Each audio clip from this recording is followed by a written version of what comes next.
Jonathan sat alone in his study, the dim light from the lamp casting deep shadows across the room. He stared at the wedding band on his finger, a symbol of his third attempt at marriage, and wondered how he had found himself in this situation again, despite his carefulness at selection. His first marriage had ended amicably, a mutual decision when they both realized they had grown apart. The second had been more tumultuous, marked by his ex-wife's infidelity and bitter accusations.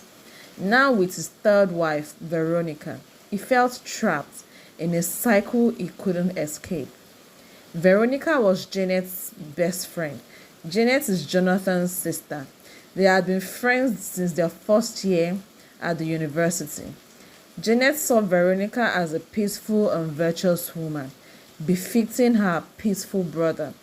Veronica was a striking woman with an air of confidence that masked her controlling nature. To the outside world, she portrayed herself as a victim. She had a way of twisting situations to her advantage, painting Jonathan as a problem in their relationship. Behind closed doors, however, Jonathan was the epitome of patience and kindness. He believed in giving his partners freedom and autonomy, trusting them to make their own decisions and choices. It was a principle he had carried into each marriage, hoping to foster trust and mutual respect. Yet, with Veronica, it seemed every gesture of goodwill was met with suspicion and resentment. Tonight, Jonathan recalled the moment they got married in an elaborate and dream wedding, and how they traveled to Seychelles for their honeymoon and had the time of their life. After 2 weeks of honeymoon, they went back home to start their marriage officially. When they got home, they were welcomed by Janet, who had taken out time from work to give her best friend and brother a grand welcome so that Veronica would not be bombarded with the chores of cleaning and cooking in the house. On sighting her, Veronica asked what she was doing in her home without her notice. Her husband tried to explain to her that he had asked her to come and help out with cleaning and some cooking. "Are you calling me a dirty girl?" Veronica asked. Surprised by her actions, Jonathan and Janet asked what was going on respectively. "Excuse me, you walk into my matrimonial home without my consent and you're asking what's going on," said Veronica. "You're my best friend and this is my brother's house." Before Janet could finish her statement, Veronica cut in and said, "And this is my husband's house. I know you're my best friend, but I'll not tolerate a third party coming into my home without my consent. You should show me the respect I deserve as your brother's wife. This is my home. You can't just encroach without telling me. Please, you need to leave now." When she left for the room, Janet asked her brother if they had had any quarrel before getting home.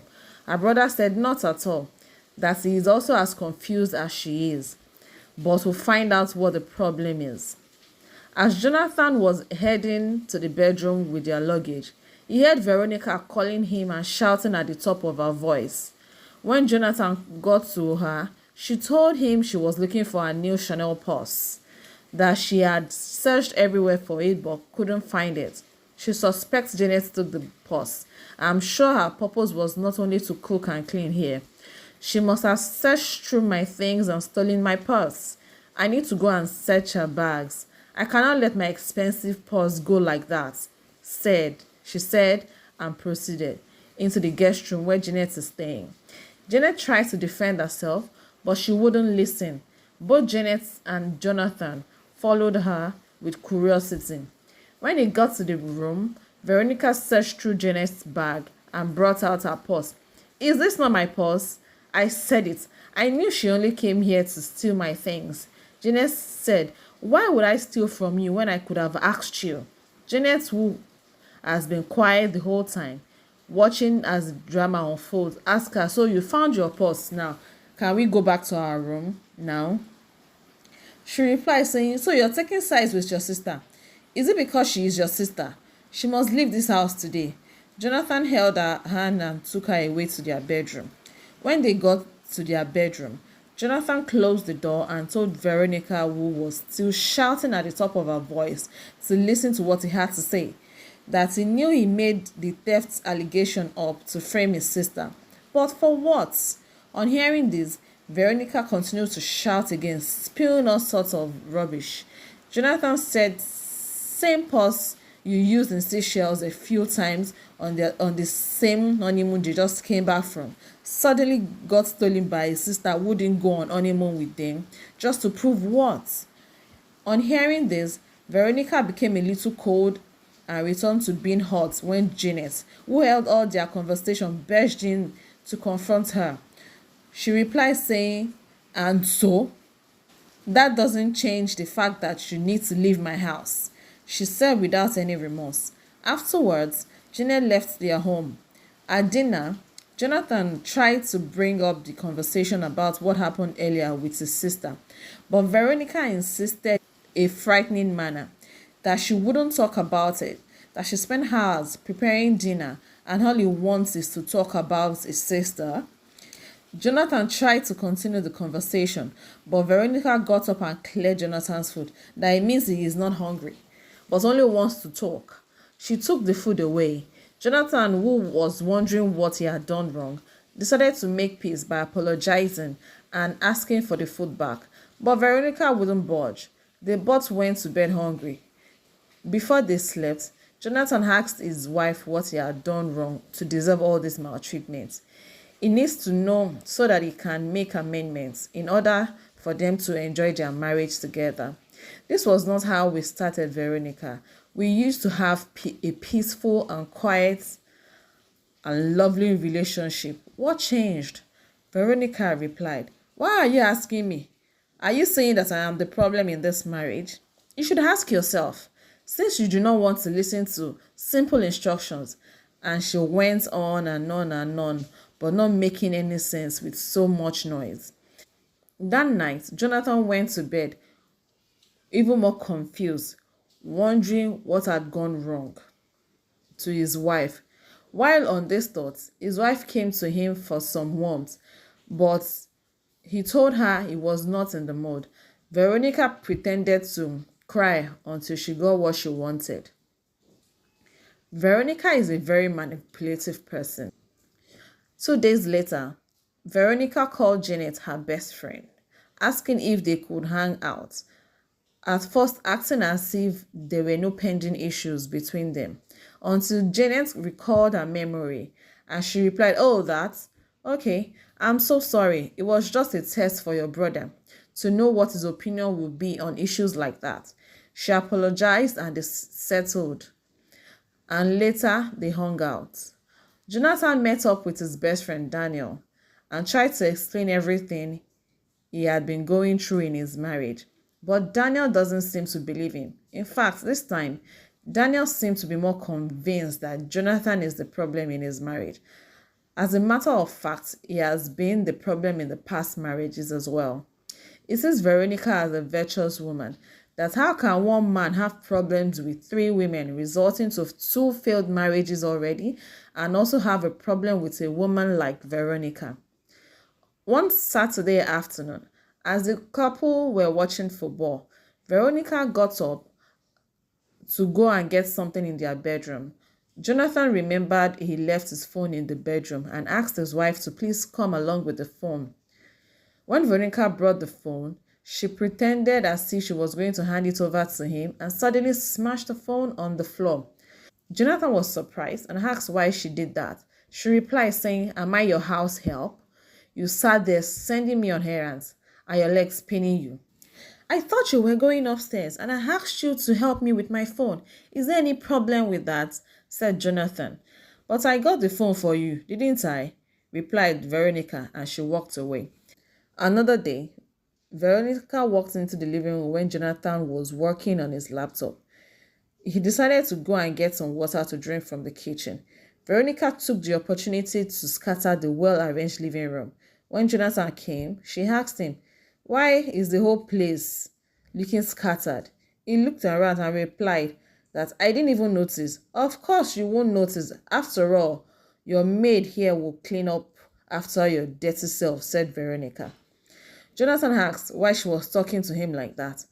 She said, oh, you want to know why I'm talking to you like that, Abby? Come closer with that laptop of yours and let me show you why.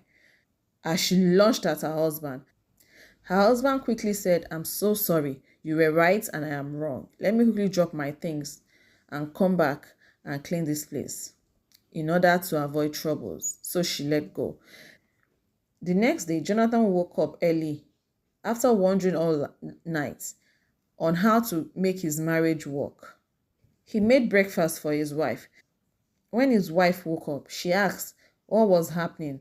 He replied, saying, I made breakfast for you. She asked why. He said to apologize for whatever I might have done wrong.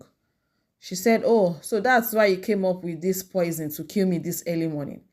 Jonathan replied, what do you mean by trying to poison you? I'm only trying to make peace. Veronica wasted no time in tossing the old food in the bin. Jonathan decided to have a chat with his sister Janet. He told her some of the attitude Veronica had been exhibiting since they got married, but Janet found it hard to believe.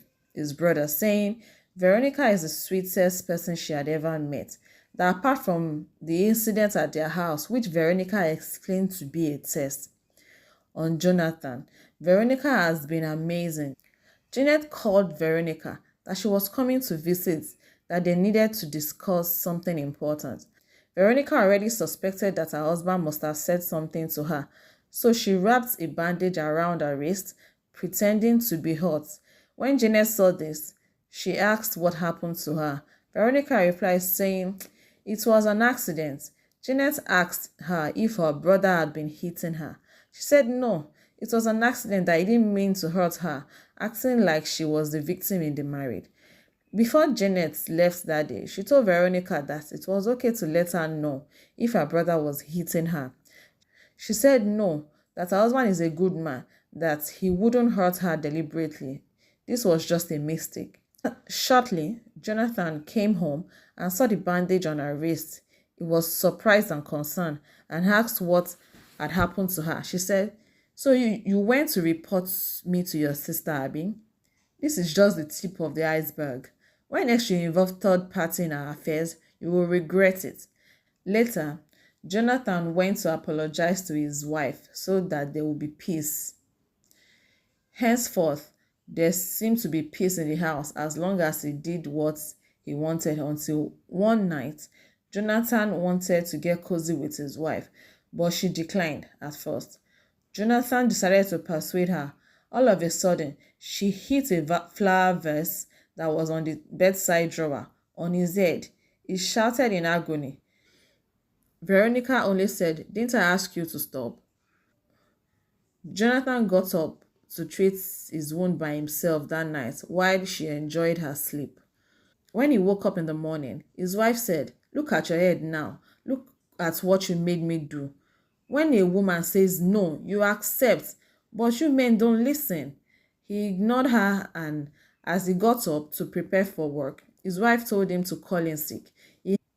He asked why, and she said he doesn't want people to see him that way. He said he would put on some face cap. His wife insisted, but he ignored and went ahead to prepare for work. So she also went to prepare breakfast. As he was having breakfast, he noticed that the spread on the bread tasted different, but didn't say much about it. All of a sudden, he started reacting. Then he asked what was in his meal. His wife said, I mixed peanuts with the butter, knowing fully well that he was allergic to peanuts. Watch out for part 2.